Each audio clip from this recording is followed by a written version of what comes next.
Okay. We are still working on technology. Not connected yet, no?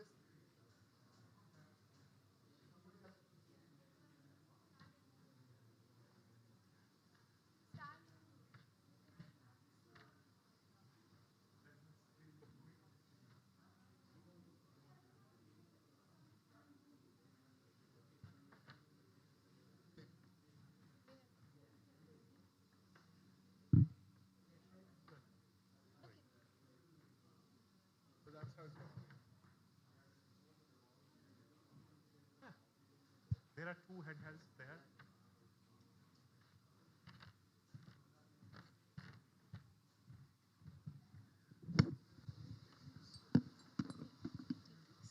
You said you had to hold it like this. So. Hold it like this. Don't block the antenna and hold it like this. So the people can. You should hold it like this. Sure. It was a problem. Something like this was not working.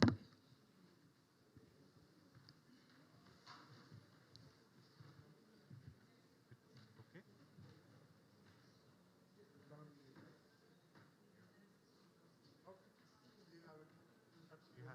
You have to move the clicker also. Yeah, I'll move the clicker. Yeah, but you'll have to just see what's moving here and you move that.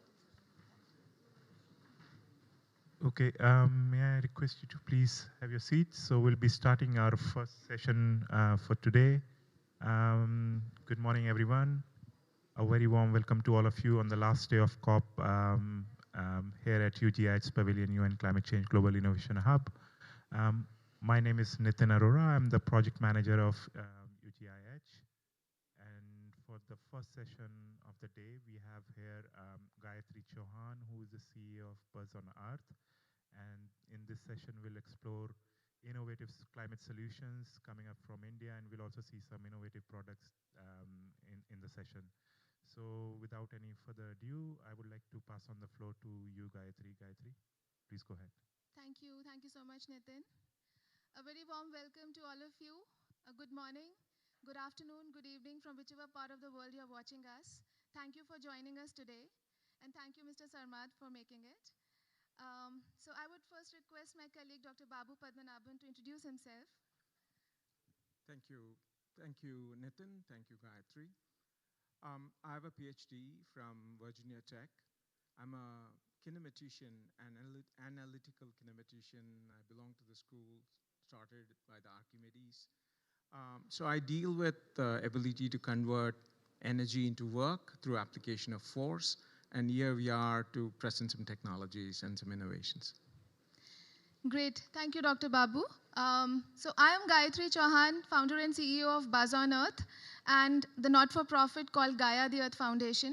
We are into mainstreaming sustainability and climate action, and we feel that innovation is one of the most important drivers when it comes to leapfrogging the climate action. And India is one of the promising countries from the global standpoint to make a difference.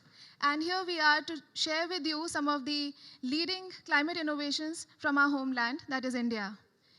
So I would like to start with giving you a glimpse of the Indian beauty. It's a beautiful country with 5 climatic zones and amazing heritage of natural views, scenes, biodiversity, and cultural heritage as well. And when we talk about climate change, most of the important and the most worst side effects and worst impact is on those communities and those countries that have played the least role in making it happen. So that actually brings me to the next point, that for a country like India, from 1750 till 2020, if you talk about the cumulative impact of how much we have contributed to climate change, it is less than 3%. If we talk about the... Hello? Yeah. So the slides are not moving for some reason. Okay. So we are talking about the climate goals of India now. And India has set for itself very massive and ambitious climate goals. And the first one itself is increasing the non-fossil electricity generation capacity to 500 gigawatts by 2030. And I'm so pleased to share with you all that we have already surpassed the 424 gigawatt measure. And we are still far away from 2030 timeline. Then we also have the goal of meeting 50% of the energy requirements by renewable energy, and we are well ahead of on that goal as well. And overall, I'm not just trying to put a report card here on India. I'm just trying to say that when you put innovation and action at the forefront, it is much easier for you to deliver results. And climate change is one such thing which requires concerted efforts from various countries, various communities, and everyone together to move the needle. And we need to support innovators. We need to create innovation ecosystems that support that. So India also has, to its glory, some of the most beautiful places and some of the most beautiful biodiversity species. And this is just a glimpse into that. If you talk about the other, aspects that make India realize the advantage that it has in leading the climate action, you'll be thrilled to see that India, first of all, most of the people know that for the largest population. So we are the youngest country also in the entire world. More than 50% of our population is less than 25 years of age. And that presents to you a massive opportunity because it is much easier to nurture the youth ecosystem of the country in order to provide solutions. India is the 5th largest economy and the 5th largest consumer market as well. And from the economic standpoint, since the topic today is so interesting, and I'll come to the topic shortly again. So the 5th largest economy and the 3rd largest consumer market by 2030. And we have one of the most successful startup ecosystem as well. And I'm pointing all of these things because these are the pillars on which India's climate innovation ecosystem is going to be relying on. And we're also the 2nd largest food producer for the rest of the world, which gives an important responsibility to manage the regeneration of soil. And that makes it very important for us to ensure practices and innovations that help regenerate soil are taken care of. As you can see, there are some other stats that present to you the advantage India has when it comes to climate action and climate innovation. So this is the graph that talks about the per capita carbon GHG emissions of various countries. And you will see that if you look at India, the per capita GHG emissions, that is from 1750 to 2022, you can see the graph over here. The red tick mark that you see over here, that is India. And we have the intent that from this point onwards, it should be going down further. So this should be the peak at which we are right now. And that is the discussion, and that is the whole need for COP28 and the impact of COP28 that we all want to realize. So from this point onwards, it will further go down. And you can see the difference also. If you look at the top peaks of United States, you can see the delta that we are talking about. So India is a country that needs to still develop, and it has to manage the developmental paradigm along with that of realizing its climate action goals. So this is a brief snapshot of the climate innovation ecosystem of the country. And here we have taken the top 100 startups that are working on climate innovation. And this is the split. And you can see the maximum number of startups that are solving for climate innovation. They are in the food and agriculture space and decarbonizing industries. So you can see the 29% and 21% goes into that. Then in waste management and materials, we have the minimum number. And these are some of the areas that we will be touching upon today because these require some of the fundamental technologies and solutions that can be put in place and deliver solutions. This is a snapshot giving you of the 25 technology innovation hubs of the country. India has set 25 TIHs, and these are, as you can see, AI, ML, blockchain, data, all of these technologies are covered under that. And why I'm showing you this, it is also to bring to the audience a notion about what technology means to us. Today we are all talking about AI, regenerative AI, and the world is talking about new age, ML and blockchain and application of that, sensing technologies, and so on for various solutions. So I want to share with you that it is not just the AI and the regenerative AIs of the world that have the power to solve. We also have some of the most fundamental technologies that, if put in application, can actually solve the most difficult climate challenges. So already we are at front, on the forefront we are leading this, and on the digital front India is really leapfrogging. And this is an image that gives you the picture of climate change and why it is so important for India. As I started saying that India is one of the vulnerable countries when it comes to realizing the goal, realizing the impacts of climate change if it happens, because we are surrounded by sea on the three sides. So that gives a very massive coastline that we have, and rising sea levels will definitely impact a country like us. Having said that, being the second largest producer and the third largest consumer market, we do realize our responsibility in taking the action in developing solutions that will help us develop without taking a toll on the climate goals. Now let me pause here. Dr. Babu, would you like to, since you are an innovator yourself, would you like to talk about innovation? What do you understand about that? Well, it certainly needs the kind of architecture that you will present right now. And that is the reason why I'm here too, that innovation is never in isolation. It is not just the aspect of having technology, it's the ability to have a social context to it. So I'm a learner too, so please go ahead and share this decoding, and we'll talk about some technologies today and innovation too. As you can see on the screen, when we talk about climate innovation, it is not just going to be any one kind of innovation that it requires. It requires a combination, and it has to get into that network effect of various kinds of innovations. We need service innovation, product innovation, process innovation, while at the center of all of this, we have to focus on social innovation as the important criteria, and also it has to be disruptive. As Kate Brandett of Google recently spoke about the moonshot innovations that are needed.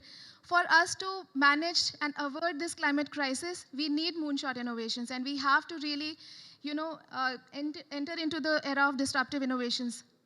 And here we are also talking about some of the important needs of a strong climate innovation ecosystem. So first and foremost, of course, it is the funding that is required.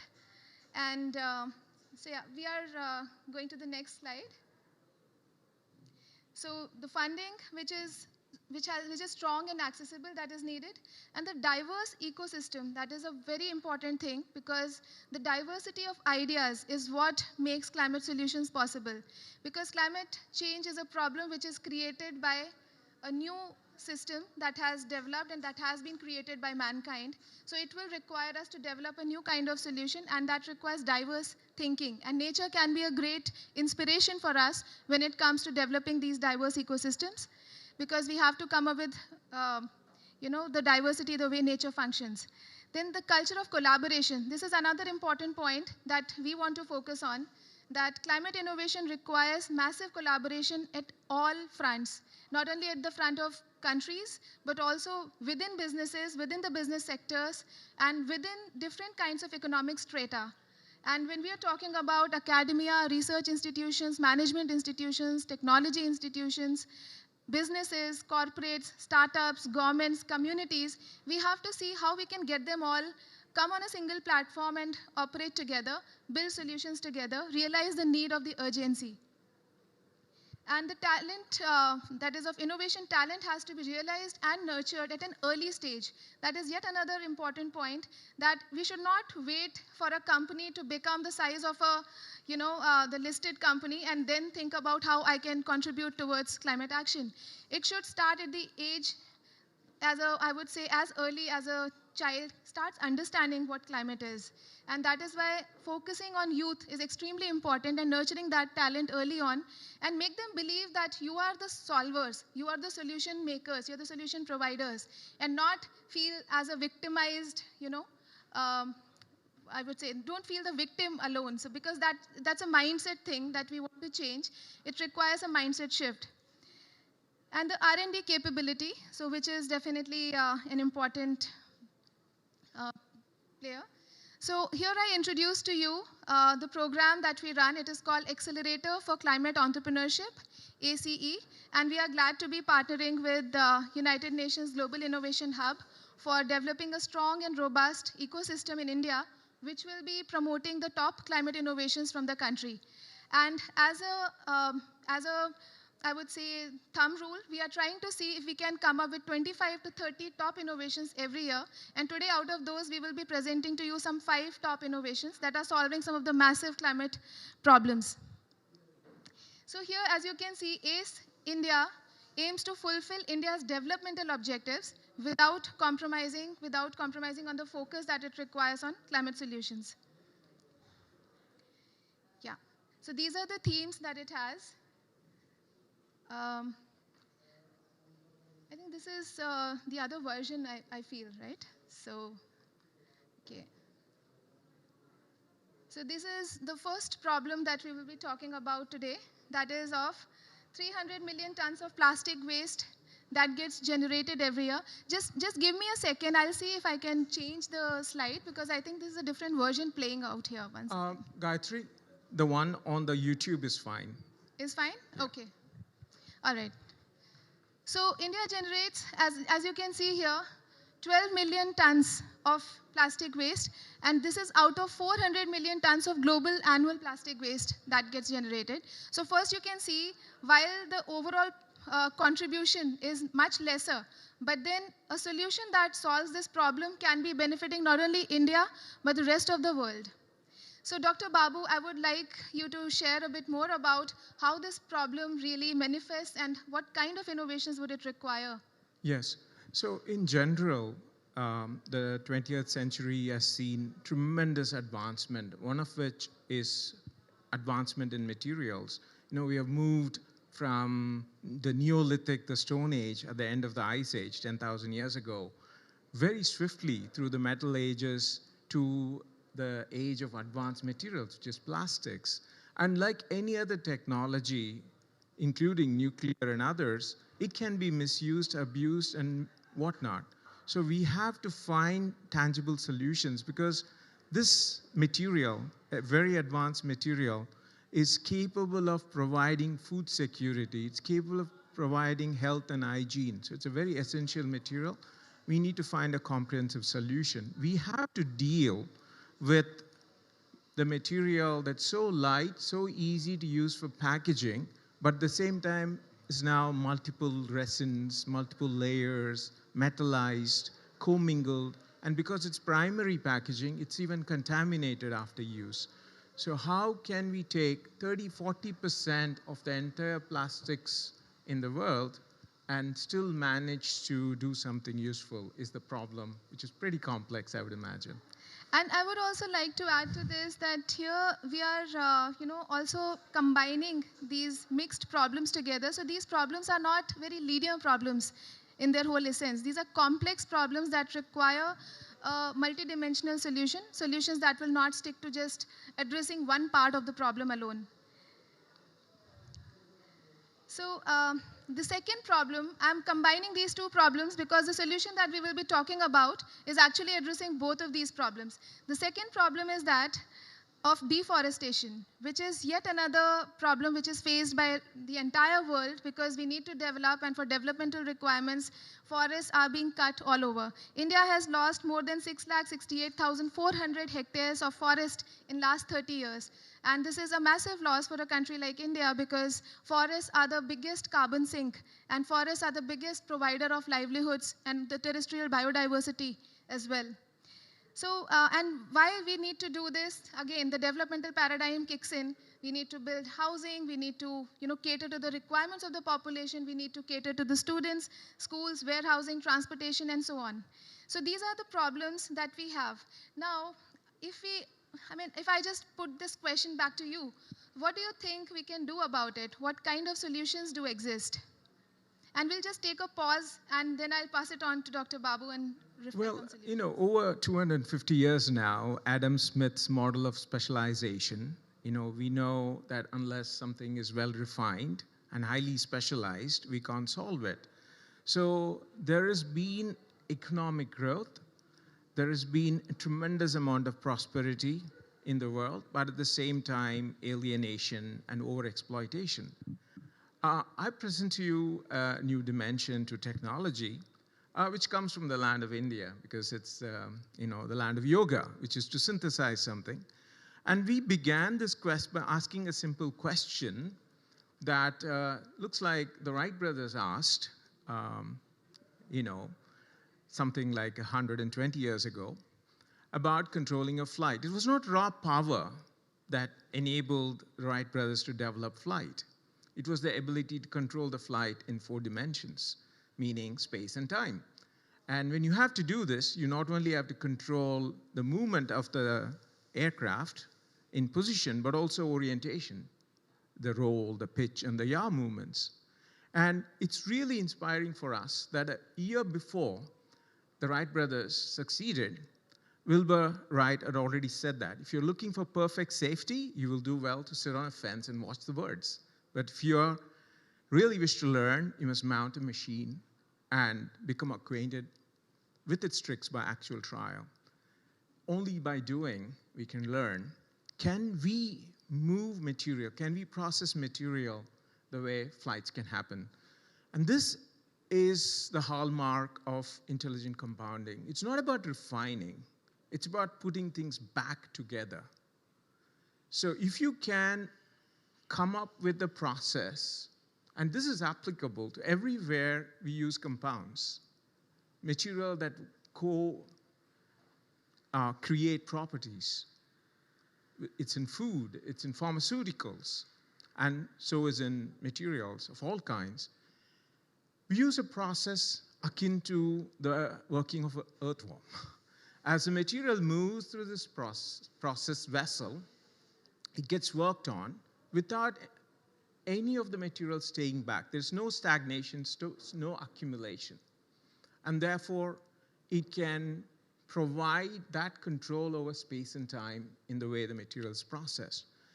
To us, this intelligent compounding technology or another IC technology is as critical as the internal combustion engine, which created the growth and the globalization in the world today, and the integrated circuits or the digital technology. Let me explain this a little bit more with the next slide. The world has seen in transistor very large-scale integration. And therefore, with the growth in the count, transistor count, which has grown by leaps and bounds, the Moore's law states every year and a half, you double the count. And here is a logarithmic scale for the transistor counts from 1970s. And this exponential growth has allowed us the opportunity to even do what we are doing today, to speak to a global audience sitting here in Dubai at the Global Innovation Hub. But during this period, a technology that was created in Germany during the World War to synthesize rubber, the rubber which is butadiene rubber, neoprene rubber, was being used, including to make medicine. The medicine that is used to treat HIV, a drug called Caletra, is used as an oral drug because of the power of this compounding technology. And over the course of, I just need the slide back, if you don't mind. Over the course of the last 50 years in Germany, this technology grew fairly linearly and reaching a point which is called high performance compounding. But in the last 30 years, the technology could be taken in a logarithmic scale forward through the application of kinematic principles. And that's what we want to showcase to you. How can this technology be truly applied in innovation? Because this technology allows a 100-fold improvement in material process capability. And therefore, we can solve some of these problems that Gayatri just highlighted, including capturing billions of kilograms of plastic waste. And the problem with plastic waste of the kind that I have here is they're used for very important purposes, including meeting personal protection during pandemics. But each of these, what I have in my hand, are multiple materials. They're elastomers, they're sponges, polyurethane, and there are even other materials. For instance, the mask typically has a stainless steel wire to give the nose clip, apart from the elastic that holds the mask. And this is a polypropylene fabric. So how would we keep this from going into landfills, which despite containing all of this? The conventional solution that's practiced today would be to refine, either through physical refining or chemical refining, to be able to sort, segregate, clean, wash, and then make sure that it goes into monostream. I'm not taking anything away from the technology. But just as such, we are moving from refined oils and refined sugars to whole foods. All of these resins combined can still be converted into something really massively important. And we imagine that this should be done at 2 stages. All of this, the best place to capture is in a school, in a house, or at least in a community setting, in a hospital. And if all of this bulky, smelly waste stream is eliminated, we are left only with rigids. And 30 years ago, I remember at my home, we had no problems with those. We could handle it just as well. Today, just the beginning of all of these bulky waste is what is causing massive pileup in the world. If you can convert all of this just at origin to a material through compounding, intelligent compounding, meaning some of these materials become fibrous as it's getting processed. It's sterilized, it's densified, it's fused into an extremely valuable material, a flake.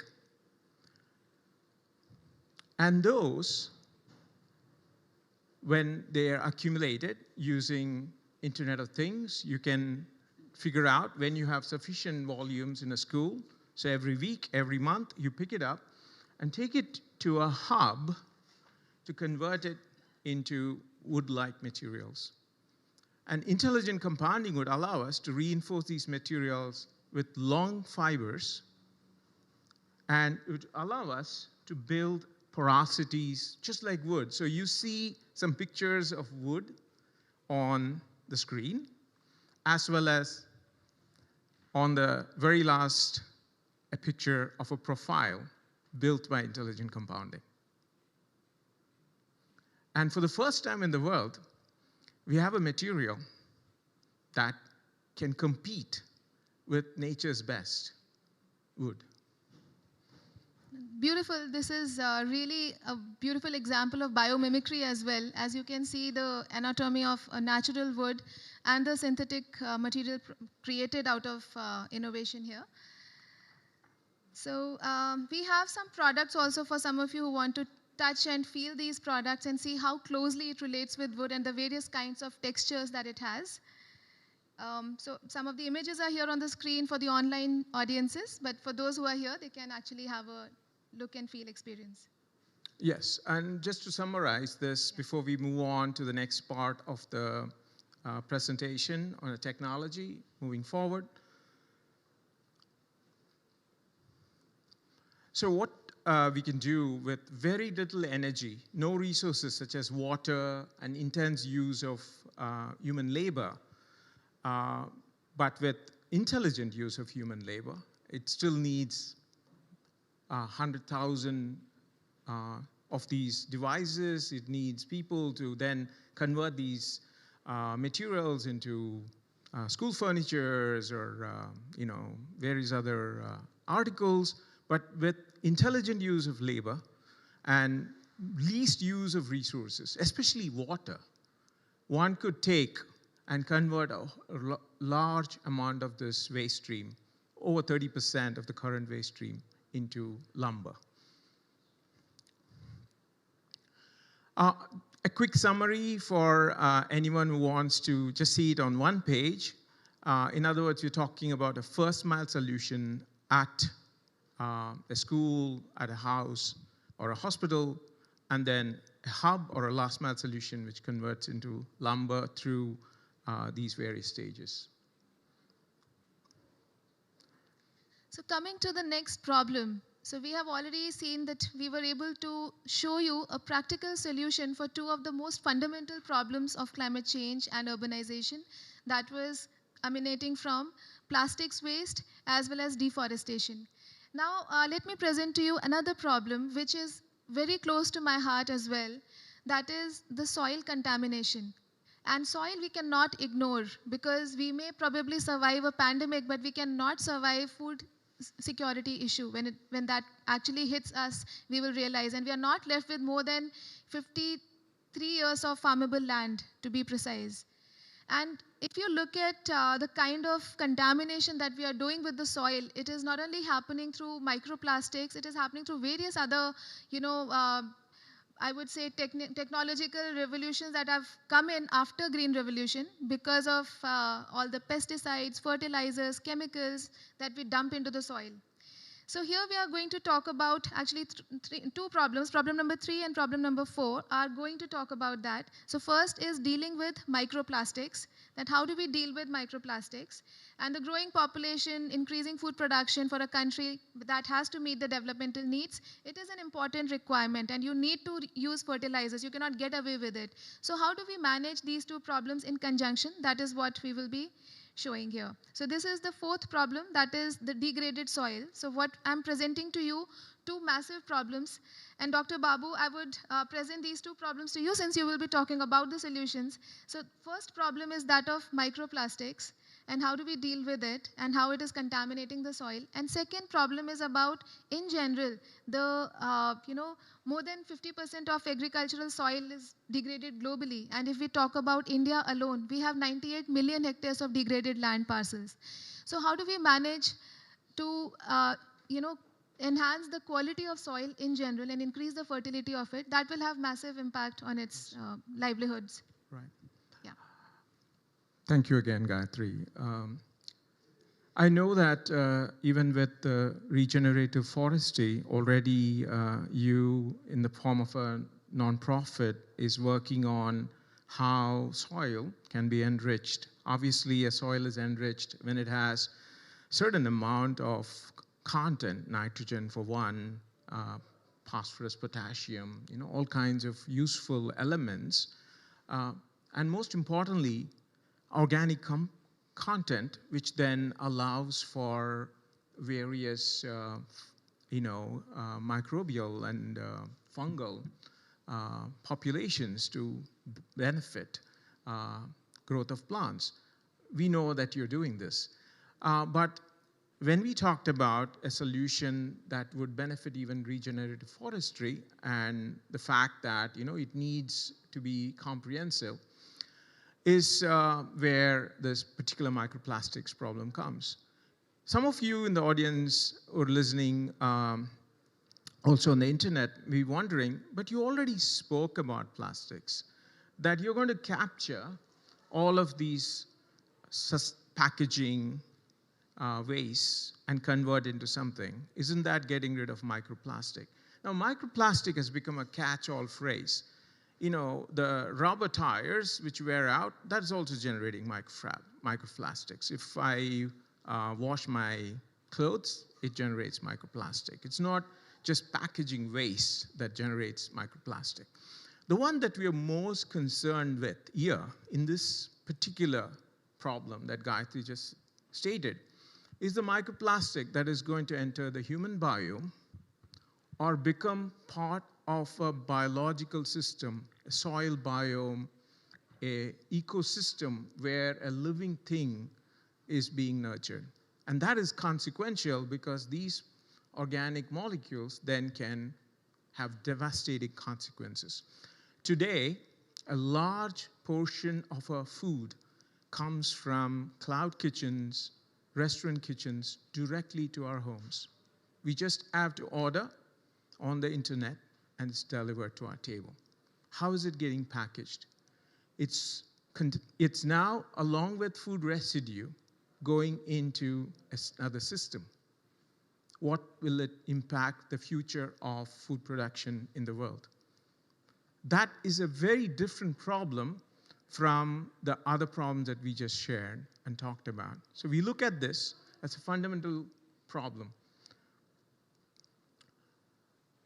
It comes with knowing that there are materials that can substitute, even work as effectively as a fruit skin.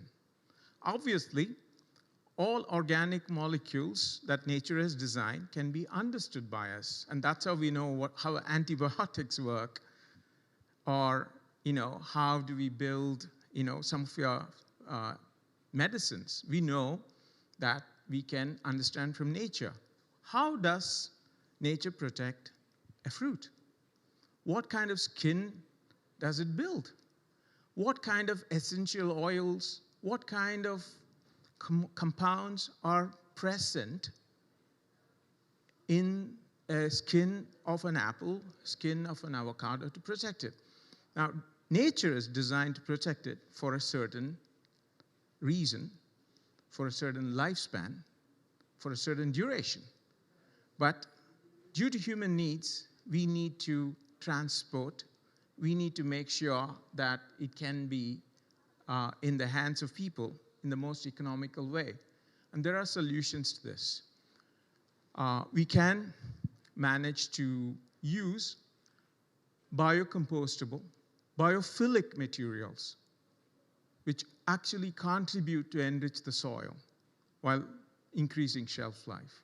And those packaging are with me for any of you who want to take a quick look at the end of this session. We call it this Earth and Fresh, and these are materials that can keep food. In the same manner, all nature of food packaging needs to have not just polymers, but bio-based polymers. Paper is not good enough to pack food and deliver it home. It has to be treated, and we can't treat it any which way. It has to become compostable. It has to become renewable later on. So there are technologies using compounding that can be created. And the most important point I want to make in this program that we can do is not only protecting plants, which is the primary reason for using mulch film, from pests and other plants from growing around it. Conserve water, but then when it's plowed in to the soil, then it's actually enriching the soil. And you can see a plastic film versus, the plastic film, which then becomes a microplastic in the soil when it's plowed in or it's degrading, versus a film, a mulch film made with these new generation material called fibers, which then become part of the soil. All right. Great. These are two very revolutionary solutions that you have seen, and these are dealing with microplastics and the soil contamination, fundamental to solving for climate. Now let's move a little from these problems to different kinds of problems that are more human-centric. And this is because as part of United Nations Global Innovation Hub as well, the focus is to solve for core human needs. And here, I think essential human well-being comes from the fact that we should have a healthy population, a resilient population, a population that can thrive in all odds. So here we are talking about the fundamental issue of micronutritional deficiencies that is happening in a country like India, you will be surprised to know that in India, more than 57% of women are anemic. And it is not just for women. I mean, if you look at men, it is 25%.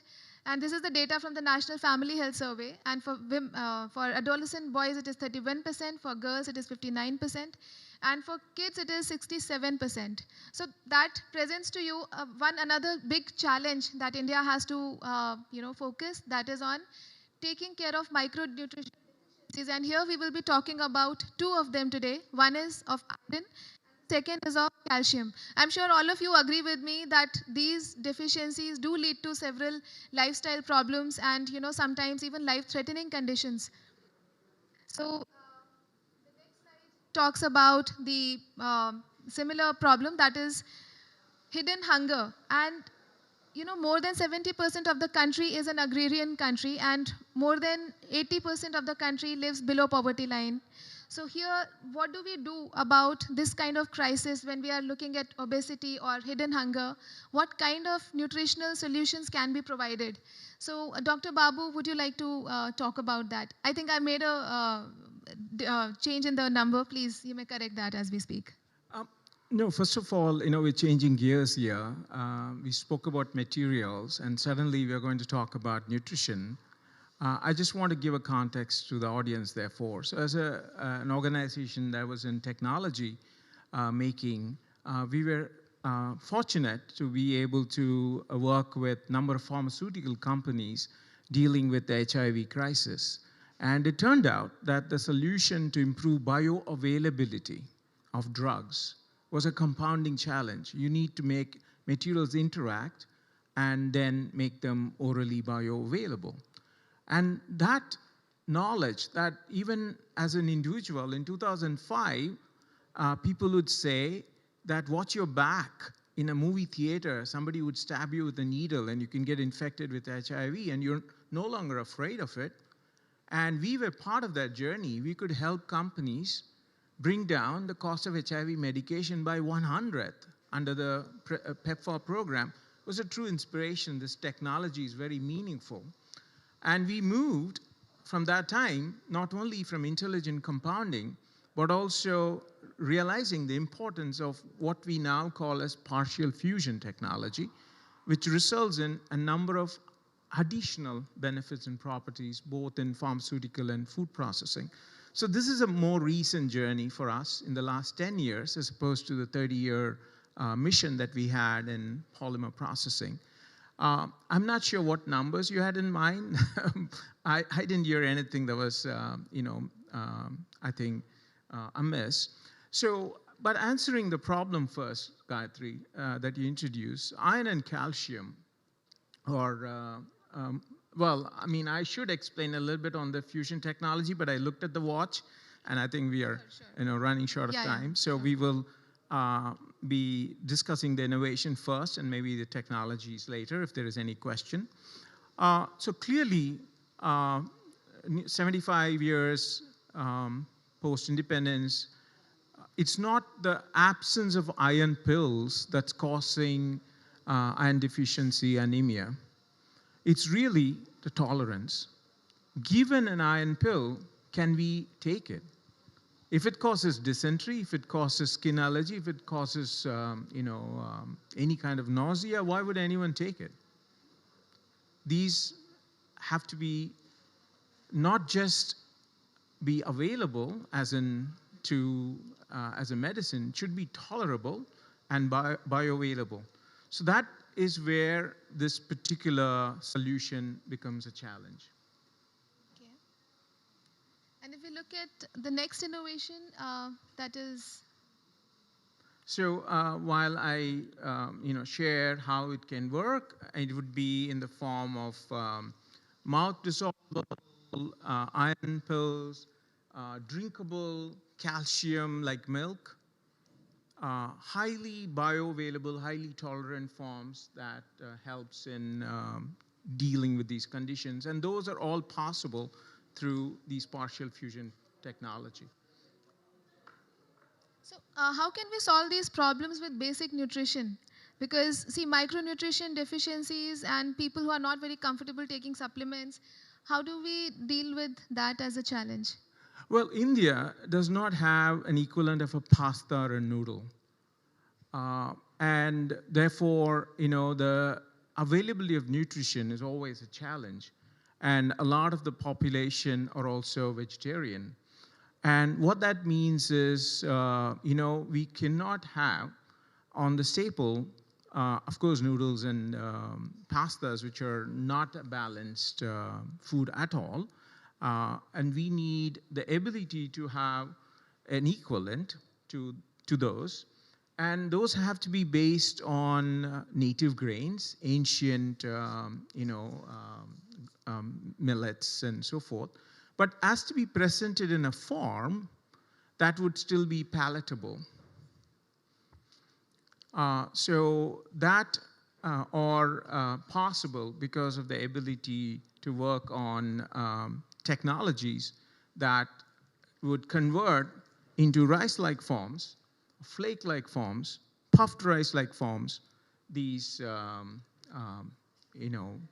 variety of various grains, pulses, lentils, into very simple, easy to consume after cooking, of course, after taking through the same process like a pasta in the kitchen. So great. Thank you for, being such a patient audience. And I'll be now trying to summarize whatever we discussed today and what are the key takeaways for building a thriving climate innovation ecosystem. So I would say that, first of all, India needs to focus on the fact that it has a primary edge on technology. And the entire global community does realize that when technology is treated as an enabler, it has to solve for social innovation. And when we have such massive problems at the societal level, at the environmental level, technology can really do wonders. And we need to have some concerted effort from a global community, of course, aided by the United Nations, to make that happen. The second takeaway is that of developing thriving innovation ecosystems that are creating that platform to, to facilitate the exchange of ideas, to facilitate the exchange of knowledge, technologies, as well as all kinds of collaboration that is possible between various actors. Like India has such diverse pools of excellence when it comes to the academia, government, communities, the businesses. We have some of the leading businesses arriving from India. But when they all come together, and this has to be very proactively done. It cannot be just done by signing a pact or, signing an agreement. It is something more than that. It has to be proactively done through an innovation ecosystem. And that is what ACE India, plans to do. And the third is that of next generation climate innovators have to be created. And that's where Mr. Sarmad is here already, and he understands that we are focused on youth a lot. And we are building a massive force of youth and climate innovators who are not just activists alone. So we do not believe in activism alone. There's nothing wrong with activism, but then activism needs to be followed by action. And this action has to be in the form of, has to be nurtured in the form of hackathon solutions, as well as youth-led, innovative events.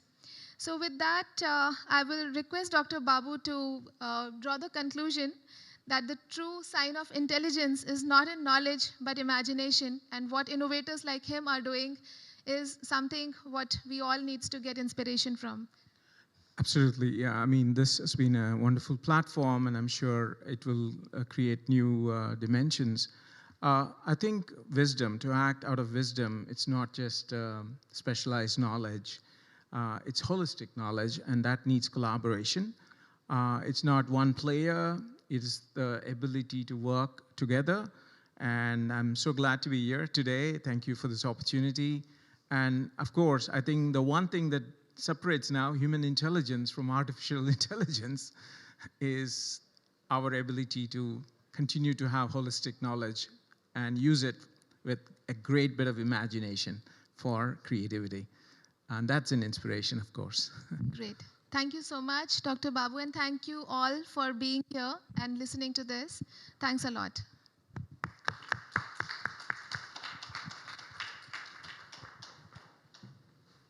Thank you, Gayatri and Dr. Babu.